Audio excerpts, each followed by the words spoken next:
Hello दोस्तों, स्वागत है आपका मेरे नए वीडियो में। दोस्तों, यह जो है सो बीपीएससी टीआरई के प्रीवियस ईयर के जीके जीएस में पूछे गए प्रश्नों का एक अगला सीरीज है। अगर आपने पिछला वीडियो नहीं देखा है तो उसका लिंक मैंने डिस्क्रिप्शन बॉक्स में डाल दिया, वहां से जाकर आप वीडियो देख सकते हैं। चलिए दोस्तों, बढ़ते हैं इसमें अपने जीके जीएस के क्वेश्चन की तरफ। तो इसमें जो है सो कुछ क्वेश्चन मैथ के दिए हुए हैं फर्स्ट में, तो मैथ के क्वेश्चन को अवॉइड करते हैं और चलते हैं सीधा जीके जीएस के क्वेश्चन की तरफ। तो जीके जीएस का पहला क्वेश्चन है 39 नंबर में, तो यहीं से हम शुरू करते हैं।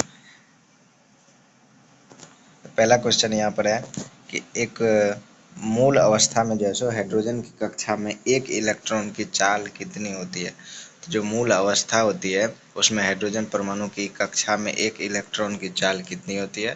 तो इसका सही आंसर हो जाएगा option number C. Option number C इसका सही आंसर हो जाएगा, सी बटा 137 जो है सो मूल अवस्था में हाइड्रोजन परमाणु की कक्षा में एक इलेक्ट्रॉन की चाल होती है। बढ़ते हैं अगले क्वेश्चन की तरफ। अगला क्वेश्चन है जलीय विलयन जिसका पीएच 0 है वह क्या होगा। एक जलीय विलयन जिसका पीएच 0 है वह इनमें से कौन सा होगा। वह अम्लीय होगा या उभयधर्मी होगा या क्षारीय होगा। तो आपको बताना है। तो इसका आंसर हो जाएगा ऑप्शन नंबर ए। जलीय विलयन जो है सो जिसका पीएच अगर वो 0 हो तो वह अम्लीय होगा। बढ़ते हैं अगले क्वेश्चन की तरफ। तो अगला क्वेश्चन है निम्नलिखित में से कौन सी अनोन्य क्रिया सबसे क्षीण है। तो वैद्युत चुंबकीय या अस्थिर वैद्युत या गुरुत्वीय।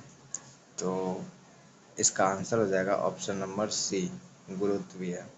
निम्नलिखित में से कौन सी अनोन्य क्रिया सबसे क्षीण है। तो वह है गुरुत्वीय। बढ़ते अगले क्वेश्चन की तरफ। तो अगला क्वेश्चन है निम्नलिखित में से कौन कीटहारी पौधा है। कीटाहारी पौधा, निम्नलिखित में से कौन सा कीटाहारी पौधा है। तो इसका आंसर हो जाएगा option number C, Drosera. Drosera जो है सो निम्नलिखित में से एक कीटाहारी पौधा है। बढ़ते हैं अगले क्वेश्चन की तरफ। अगला क्वेश्चन है 43 नंबर क्वेश्चन। एंडोलिम्फ नामक तरल पदार्थ किसमें होता है। एंडोलिम्फ नामक जो है तरल पदार्थ निम्नलिखित ऑप्शन में से किसमें पाया जाता है। तो एस्केरिस में या आँखों में या आंतरिक कर्ण में। तो इसका भी सही आंसर हो जाएगा ऑप्शन नंबर सी, आंतरिक कर्ण में। एंडोलिम्फ नामक तरल पदार्थ जो है सो आंतरिक कर्ण में पाया जाता है। बढ़ते अगले क्वेश्चन की तरफ। तो अगला क्वेश्चन है किस तापमान पर लौह चुंबकीय पदार्थ अनुचुंबकीय पदार्थ बन जाता है। ऐसा कौन सा तापमान है जिस पर एक लौह चुंबकीय पदार्थ अनुचुंबकीय पदार्थ बन जाता है। वो गलन की तापमान है या क्यूरी तापमान है या नील तापमान है। तो इसका सही आंसर हो जाएगा ऑप्शन नंबर बी, क्यूरी तापमान। तो क्यूरी तापमान पर जो है सो लौह चुंबकीय पदार्थ अनुचुंबकीय पदार्थ बन जाता है। तो इसका सही आंसर हो जाएगा ऑप्शन नंबर बी, क्यूरी तापमान। बढ़ते अगले क्वेश्चन की तरफ।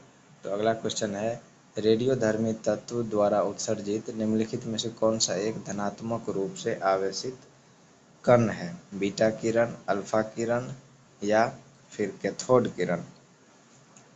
तो रेडियोधर्मी तत्व द्वारा उत्सर्जित एक धनात्मक रूप से आवेशित जो कण होता है वो अल्फा कण है। तो इसका सही आंसर हो जाएगा ऑप्शन नंबर बी। 45 नंबर का सही आंसर हो जाएगा ऑप्शन नंबर बी। बढ़ते हैं अगले क्वेश्चन की तरफ। एस्टोमेटा पत्तियों की सतह पर छोटे छोटे छिद्र होते हैं जिनके द्वारा पौधे ग्रहण करते हैं। तो एस्टोमेटा पत्तियों की सतह पर जो है सो छोटे छोटे पौधे में आपने देखा होगा एक छिद्र होता है। तो पौधे उसके द्वारा क्या ग्रहण करते हैं यह पूछा जा रहा है।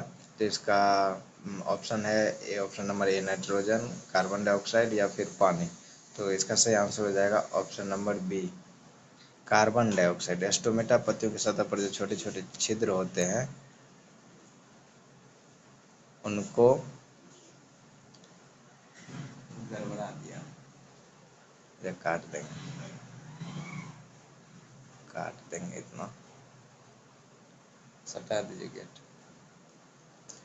तो एस्टोमेटा पत्तियों की सतह पर जो छोटे छोटे छिद्र होते हैं पौधे उनके द्वारा कार्बन डाइऑक्साइड ग्रहण करते हैं। बढ़ते अगले क्वेश्चन की तरफ। तो अगला क्वेश्चन है क्वेश्चन नंबर 47। समग्र रक्षा स्टाफ का मुख्यालय भारत में कहाँ है। तो समग्र रक्षा स्टाफ का जो है सो मुख्यालय भारत में नई दिल्ली में है। समग्र रक्षा स्टाफ का मुख्यालय भारत में कहाँ है? तो नई दिल्ली में है। अगला क्वेश्चन है, अंतर्राष्ट्रीय न्यायालय कहाँ स्थित है? अंतर्राष्ट्रीय न्यायालय जो है सो कहाँ स्थित है? हेग में है या नई दिल्ली में या फिर पेरिस में? तो अंतर्राष्ट्रीय न्यायालय आप लोगों को हेग में है। इसका सही आंसर हो जाएगा ऑप्शन नंबर ए। अगला क्वेश्चन है, बिहार का कौन सा नगर या जिला रेशम वस्त्र उत्पादन के लिए प्रसिद्ध है? तो बिहार में कौन सी जगह पर जो है सो रेशम वस्त्र का उत्पादन सबसे अधिक होता है या फिर प्रसिद्ध है? जो जगह भागलपुर, पटना या फिर चंपारण? तो इसका सही आंसर हो जाएगा भागलपुर। भागलपुर जो है सो बिहार में रेशम वस्त्र उत्पादन के लिए प्रसिद्ध है। अगला क्वेश्चन है, विश्व पृथ्वी दिवस हर वर्ष कब मनाया जाता है? तो विश्व पृथ्वी दिवस आप लोगों को बताना है कि कब मनाया जाता है। तो विश्व पृथ्वी दिवस जो है सो हर वर्ष ऑप्शन नंबर बी में है 22 अप्रैल को मनाया जाता है। 22 अप्रैल को हर वर्ष विश्व पृथ्वी दिवस मनाया जाता है। बढ़ते अगले क्वेश्चन की तरफ। तो अगला क्वेश्चन है, प्यार का पौधा अभियान बिहार सरकार द्वारा कब प्रारंभ किया गया था? तो बिहार सरकार द्वारा जैसे एक अभियान शुरू किया गया था जिसका नाम था प्यार का पौधा अभियान। यह अभियान जो है सो आप लोगों को 14 फरवरी 2020 को शुरू किया गया था। तो इसका आंसर हो जाएगा ऑप्शन नंबर सी। बढ़ते हैं अगले क्वेश्चन की तरफ। तो अगला क्वेश्चन है, बिहार के किस जिले की साक्षरता दर सबसे कम है? तो बिहार में किस जिले में साक्षरता दर सबसे कम है? अररिया, पूर्णिया या फिर नवादा? तो बिहार का जो पूर्णिया जिला है उसकी साक्षरता दर सबसे कम है। तो इसका सही आंसर हो जाएगा ऑप्शन नंबर बी।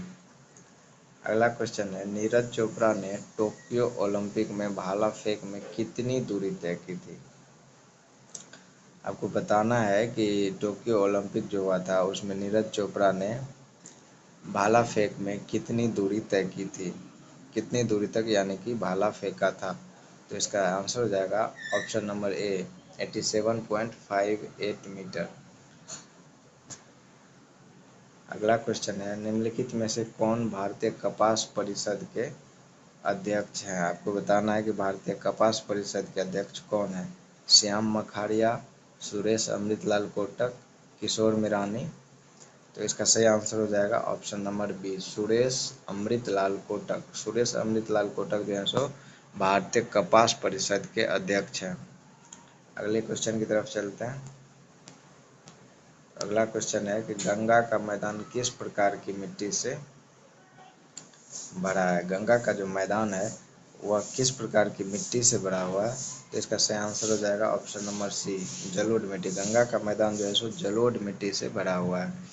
गंगा के मैदान में जलोढ़ मिट्टी पाया जाता है।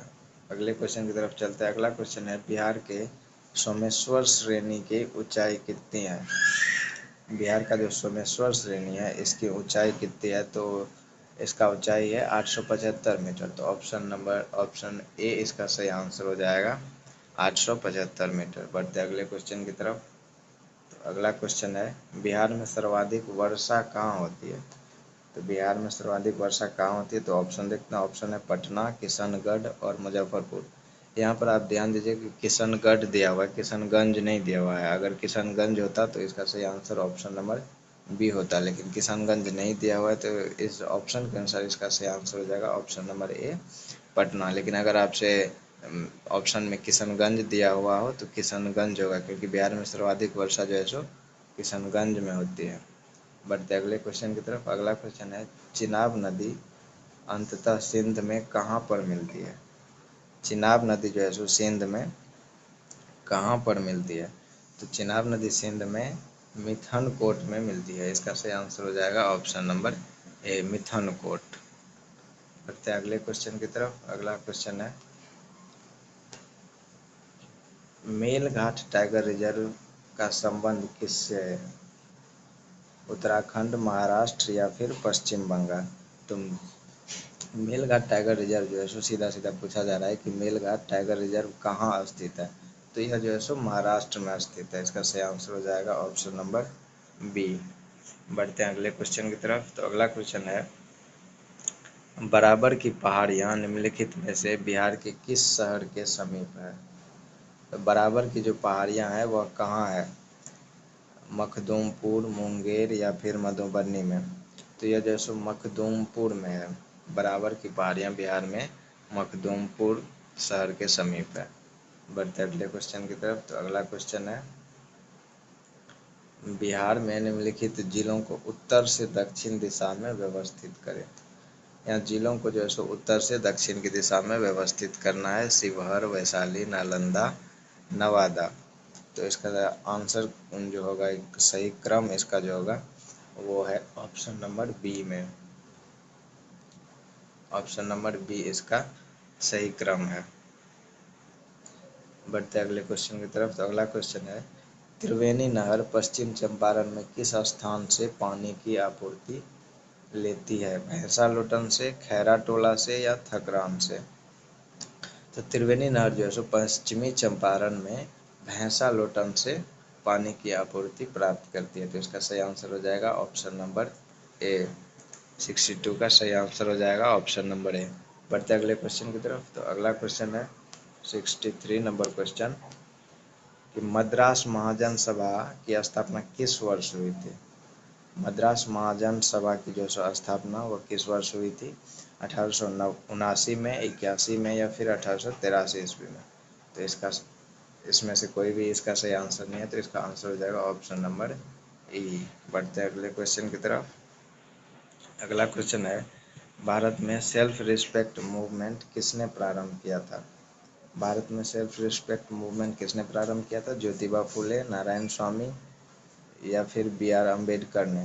तो इस ऑप्शन के अनुसार इसमें से कोई भी इसका सही आंसर नहीं है। तो इसका आंसर हो जाएगा ऑप्शन नंबर ई। लेकिन आप लोग कमेंट बॉक्स में ज़रूर बताइए कि सेल्फ रिस्पेक्ट मूवमेंट जो है सो भारत में किसने शुरू किया था। बढ़ते अगले क्वेश्चन की तरफ। तो अगला क्वेश्चन है, इंडिया फॉर इंडियंस प्रसिद्ध नारा किसने दिया था। इंडिया फॉर इंडियंस का जो प्रसिद्ध नारा है वह किसने दिया था, राजा राम मोहन राय ने, स्वामी दयानंद सरस्वती ने या फिर स्वामी विवेकानंद ने। तो इंडिया फॉर इंडियंस का नारा स्वामी दयानंद सरस्वती के द्वारा दिया गया था। तो इसका सही आंसर हो जाएगा option number B. India for Indians का नारा किसने दिया था, स्वामी दयानंद सरस्वती ने। बढ़ते हैं अगले क्वेश्चन की तरफ। अगला क्वेश्चन है, ऑल इंडिया मुस्लिम लीग ने किस वर्ष अलग पाकिस्तान की मांग का प्रस्ताव रखा था। ऑल इंडिया मुस्लिम लीग जो है वह अलग पाकिस्तान की मांग रखा था, वो किस तारीख को रखा था, 22 दिसंबर 1939 को या 23 मार्च 1940 को या फिर 8 अगस्त 1940 को। तो ऑल इंडिया मुस्लिम लीग ने पाकिस्तान की मांग जो है 23 मार्च 1940 को रखा था। तो 66 का सही आंसर हो जाएगा ऑप्शन नंबर बी। बढ़ते अगले क्वेश्चन की तरफ। तो अगला क्वेश्चन है, 20 जुलाई 1937 को बिहार में कांग्रेस मंत्रिमंडल का गठन प्रीमियर के रूप में किसने किया था। 20 जुलाई 1937 को बिहार में कांग्रेस मंत्रिमंडल का जो गठन हुआ था वह किसने किया था, प्रोफेसर अब्दुल बारी ने या अनुग्रह नारायण सिन्हा ने या श्री कृष्ण सिन्हा ने।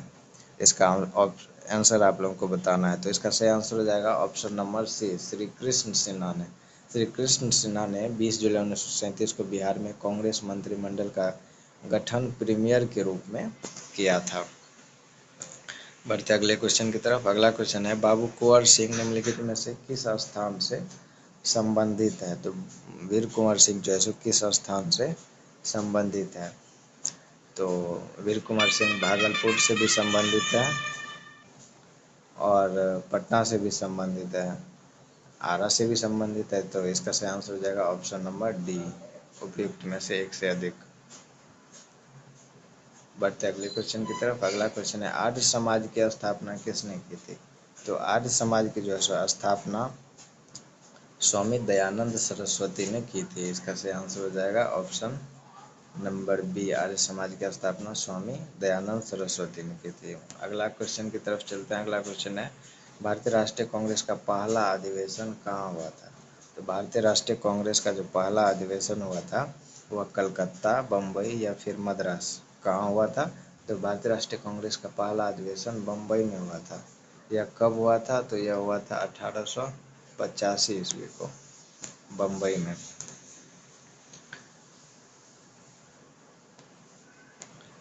तो दोस्तों यहीं पर जो है सो जीके जीएस का पार्ट खत्म होता है। अगर आप लोगों ने मेरे चैनल को सब्सक्राइब नहीं किया है तो चैनल को सब्सक्राइब कर लीजिए, और अगर ये वीडियो आप लोगों को पसंद आया हो तो वीडियो को लाइक ज़रूर कीजिए।